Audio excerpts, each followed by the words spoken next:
नमस्कार, स्वागत है आप सभी का एक बार फिर से आपके अपने YouTube चैनल पे। आप देख रहे हैं employability skills ITI previous year paper series. इस सीरीज में हम आपके लिए एम्प्लॉयबिलिटी स्किल्स के पुराने पेपर सॉल्व करके लाए हैं। अगर आप चैनल पे पहली बार आए हैं तो आप चैनल को सब्सक्राइब करिए और बेल आइकन को प्रेस करिए, जिससे आपको नोटिफिकेशन सबसे पहले प्राप्त हो। साथ ही अगर आपको अपने ट्रेड से संबंधित अन्य पेपर्स जैसे trade theory, workshop calculation and science और इंजीनियरिंग ड्राइंग वगैरह पेपर्स भी देखने हैं तो आप प्लेलिस्ट में विजिट करें और अपने ट्रेड को सर्च करें। वीडियो के लास्ट में मैं आपको एक क्वेश्चन दूंगा जो आपके एग्जाम के लिए मॉक क्वेश्चन जैसा होगा। आप उसका आंसर हमें कमेंट बॉक्स में बताएंगे और मैं अगले वीडियो में उसका आंसर आपको बताऊंगा, जिससे आप अच्छे से प्रैक्टिस कर सकें। तो आप अपने दोस्तों को शेयर करिए, अपने मित्रों को बताइए और चैनल को सब्सक्राइब करवाइए। अगर आपने साल भर पढ़ाई नहीं की है तो आप इन वीडियोस को जरूर देख लें, ये आपके लिए क्रैश कोर्स का कार्य करेगा। आपके एग्जाम से 90% क्वेश्चन इसी सीरीज से आने की संभावना है। तो चलिए शुरू करते हैं। पहला प्रश्न देखिए, which of the following is not a vowel. तो साथियों, हम जानते हैं इंग्लिश में हमारे पास 5 वॉवेल्स हैं, ए, ई, आई, ओ और यू। तो इन पांचों को आप याद रखेंगे। तो हमारा ऑप्शन आप देखिए तो हमें एफ दिख रहा है जो वॉवेल हमारा नहीं है। क्वेश्चन 2 देखिए, fill in the blank with proper interrogative adjectives. मित्रों, इंट्रोगेटिव एडजेक्टिव क्या होता है? देखिए, इनका मेन पर्पज है इंट्रोगेटिव एडजेक्टिव्स का। कोई कुछ क्वेश्चन पूछता है तो उसके आंसर्स फाइंड आउट करना। जैसे where are you going, who are you, where do you live, ये हमेशा नाउन के साथ प्रयोग किए जाते हैं और इनका मुख्य पर्पज आंसर्स फाइंड आउट करना होता है। तो इसमें मुख्यतः अगर आप देखेंगे तो आपका हु, वेयर, हाउ, वाई, विच, ये सब सेंटेंस यूज होंगे, ये सब एडजेक्टिव्स यूज होंगे जो हमारे प्रश्नवाचक होते हैं। आइए अगला क्वेश्चन देखते हैं। Which one is the in passive voice, कौन सा यहाँ पे पैसिव वॉइस में है? तो पैसिव वॉइस की पहचान यही है कि इसमें ऑब्जेक्ट पहले होता है और सब्जेक्ट बाद में होता है। जैसे Mohan is painting a house, यहाँ पे मोहन सब्जेक्ट है तो ये हमारा एक्टिव वॉइस है। सी वॉज रीडिंग अ बुक, ये हमारा सब्जेक्ट है। इसके बाद आई हैव सीन, तो ये हमारा सब्जेक्ट है।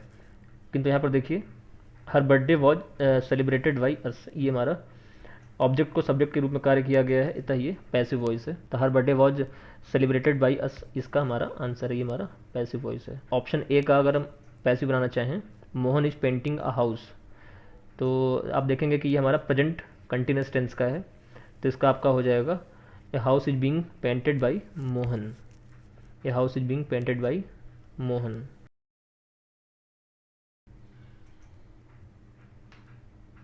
तो आइए हम एक एक करके आपको ऑप्शन ए, बी और डी का पैसिव वॉइस बना के दिखाता हूँ। जैसे ऑप्शन बी देखिए, सी वॉज रीडिंग अ बुक। देखिए, वॉज रीडिंग ये हमारा पास्ट कंटिन्यूस है, तो a book was being red by her. तो कंटिन्यूस टेंस अगर प्रेजेंट हो या पास्ट हो या फ्यूचर हो, इसमें हमेशा बीइंग आ जाता है, बीइंग प्लस वर्ब का third form. I have seen that move, यहाँ पे मूवी होगा, I have seen that movie. आइए अगला क्वेश्चन देखते हैं। Fill in the blanks with proper reflexive pronoun. Proper reflexive pronoun, तो रिफ्लेक्सिव प्रोनाउन वो ऑब्जेक्ट है जो सब्जेक्ट को हमेशा सब्जेक्ट को रिफर करते हैं।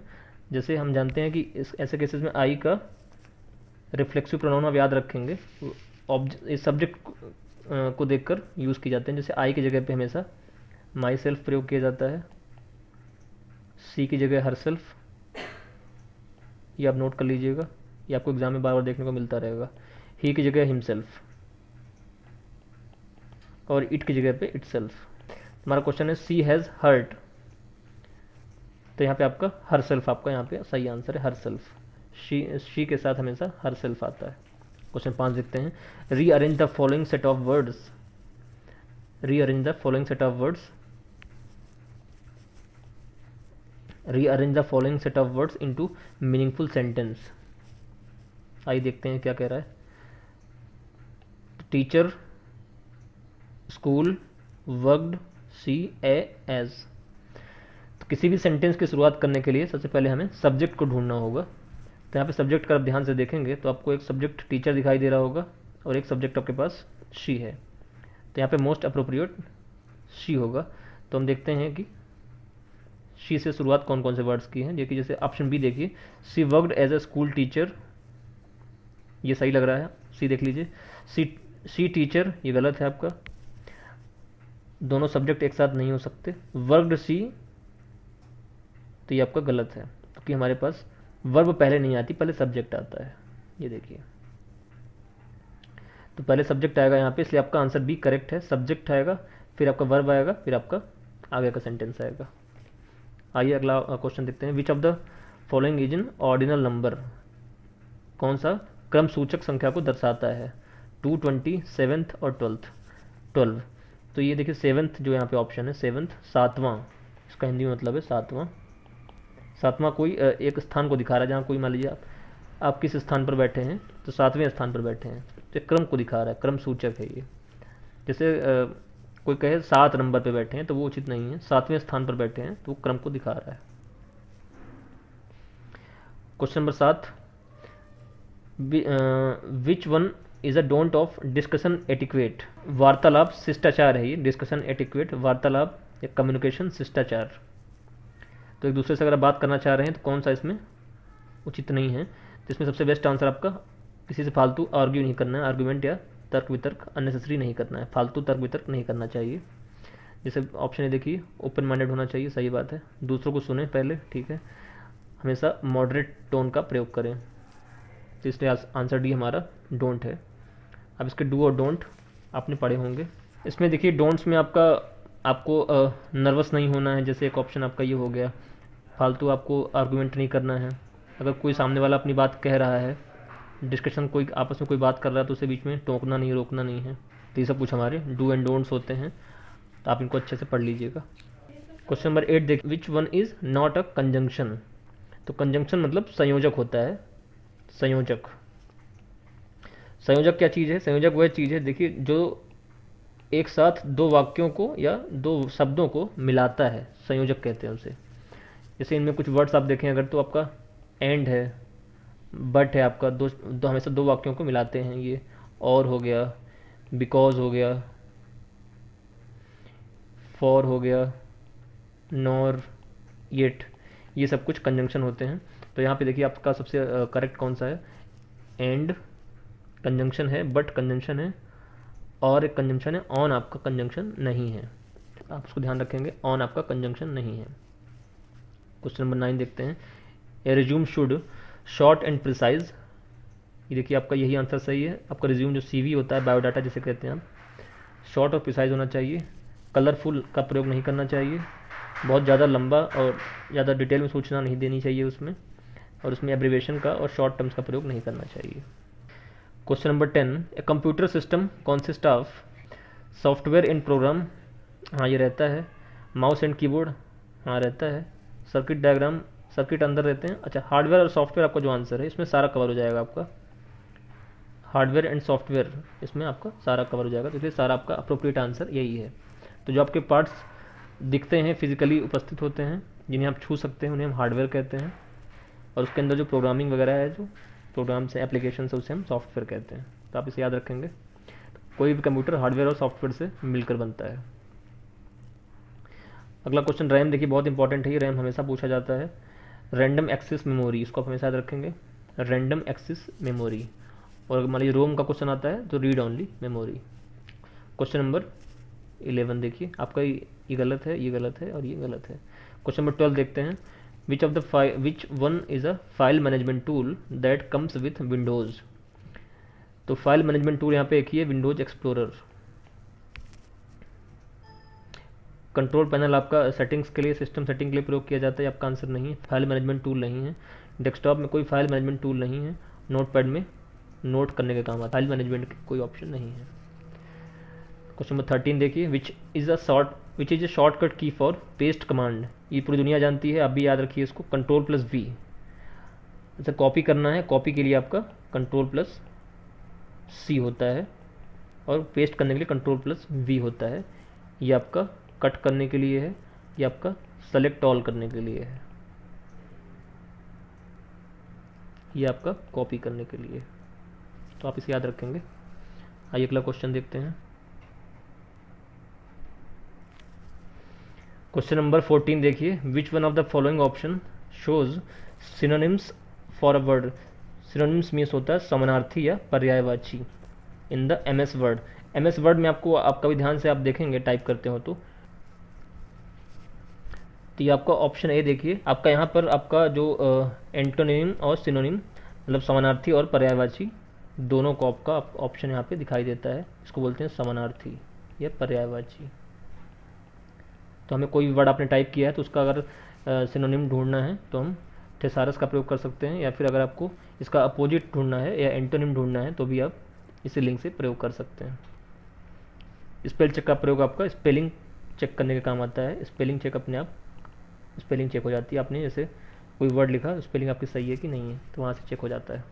क्वेश्चन नंबर 15 देखिए, in MS excel to insert a formula in a cell we must begin with, आप हमेशा इक्वल टू से स्टार्ट करते हैं, इक्वल टू। तो आपका कोई फार्मूला आपको सेल में अगर अप्लाई करना है तो उससे आप कर सकते हैं। आप इसमें अब आपने अगर एक्सेल यूज़ किया होगा तो आप ये अच्छे से जानते होंगे। Question number 16, the expansion of वैन का फुल फॉर्म पूछा गया है। ये सभी जानते हैं, ये वाइड एरिया नेटवर्क होता है, वाइड एरिया नेटवर्क।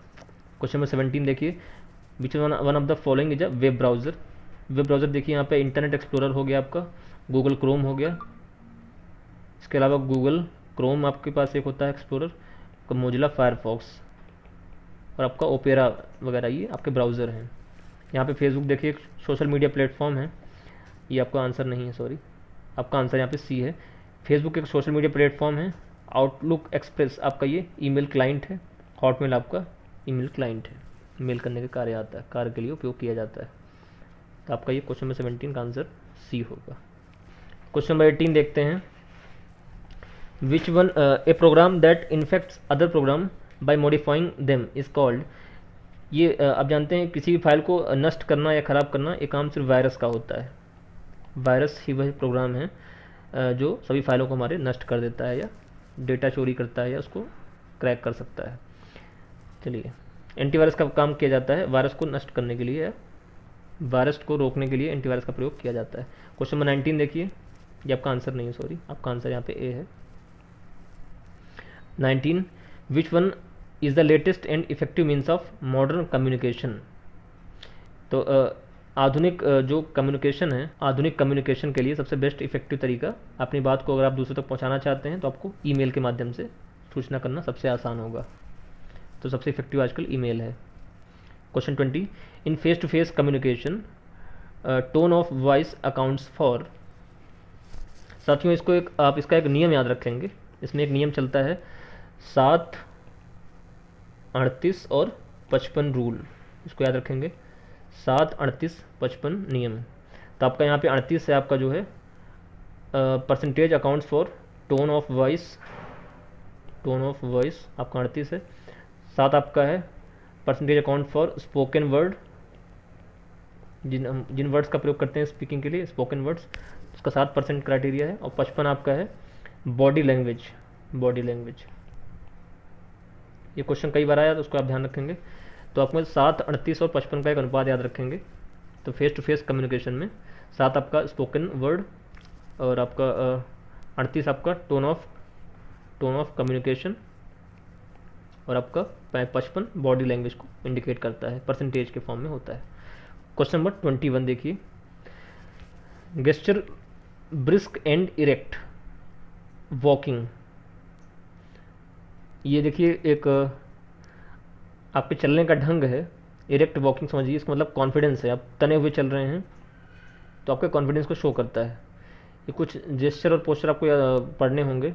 जैसे आपने खड़े हैं और अपने दोनों हाथ को आपने बांध रखा है छाती पर अपने, तो आपको डिफेंसिवनेस को दर्शाता है। तो ये सब चीज़ें आप पढ़िएगा। इसका आंसर आपका आंसर यहाँ पे सी है, brisk and erect walking means confidence. आइए अगला क्वेश्चन देखते हैं। 22, which one is a barrier in to speaking. बोलने के लिए कौन सा बैरियर है। तो यहाँ पे नर्वस अगर आप फील कर रहे हैं तो आप बोल नहीं पाएंगे। तो नर्वसनेस सबसे बड़ा बैरियर है, यहाँ पे नर्वसनेस सबसे बड़ा बैरियर है स्पीकिंग के लिए। क्वेश्चन नंबर 23 देखिए, which one is considered to be a good communication. सबसे अच्छा कम्युनिकेशन किसे माना जाता है। मैसेज इज एम्बिगस, मतलब आपका दोहरे डबल मीनिंग, दोहरे अर्थ का हो, तो ये आपका आंसर नहीं है। तो ये आपका आंसर नहीं है। Sender is positive towards receiver, ये आंसर हो सकता है। तीसरा देखिए, receiver doesn't listen to sender, receiver sender को सुन नहीं रहा है, प्रेषककर्ता को सुन नहीं रहा है, गलत है। सेंडर अटैक्स रिसीवर, भेजने वाला और रिसीव करने वाले पे हमला कर दी, गलत है। तो आपका आंसर बी यहाँ पे सही है। सबसे बेस्ट कम्युनिकेशन का तरीका है कि भेजने वाला या प्रेषणकर्ता पॉजिटिव है टुवर्ड्स रिसीवर।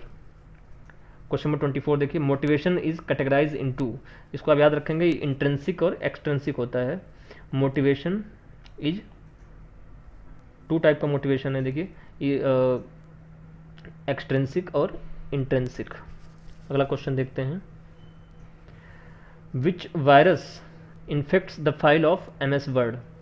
तो कि इसका आंसर माइक्रो लिखा हुआ यहाँ पे, मैक्रो होता है, ये मैक्रो वायरस आपका सही आंसर है यहाँ पे, मैक्रो वायरस। तो MS वर्ड की जो फाइल है या MS एक्सेल की फाइल है तो उनको माइक्रो वायरस अटैक करता है। आपका ट्रोजन यहाँ पे देखिए, ट्रोजन एक मालवेयर है, ये आपका मालवेयर है। अब वॉर्म वायरस देखिए पूरे सिस्टम को ख़राब करने के सक्षम है। तो आपका माइक्रो वायरस यहाँ पे सिर्फ आपकी ऑफिस की फाइल को डैमेज करता है। साथियों, आप इन प्रश्नों का अच्छे से अभ्यास करिए, इसको एक क्रैश कोर्स की तरह यूज़ कर सकते हैं। एक बार, दो बार, तीन बार आप इनका रिवीजन करिए। जितनी बार आप करेंगे उतनी बार आप चीज़ें आपको याद हो जाएंगी। ये सीरीज चलती रहेगी, लगभग आप 5 से 10 साल के पेपर आप सॉल्व कर लेंगे तो आपको एम्प्लॉयबिलिटी स्किल्स पढ़ने की ज़रूरत नहीं पड़ेगी। आप मान के चलिए कि 90% क्वेश्चन या 80 से 90% का क्वेश्चन आपका रिपीट होगा। अगर आप हमसे अभी जुड़े हैं तो हमारे चैनल को सब्सक्राइब करिए और इस वीडियो को, इस पेपर को अपने दोस्तों को शेयर करिए, क्लासमेट्स को शेयर करिए और लोगों को बताइए कि इस चैनल को सब्सक्राइब करें। और अगर वीडियो अच्छा लगता है तो लाइक ज़रूर करें। Thanks for watching.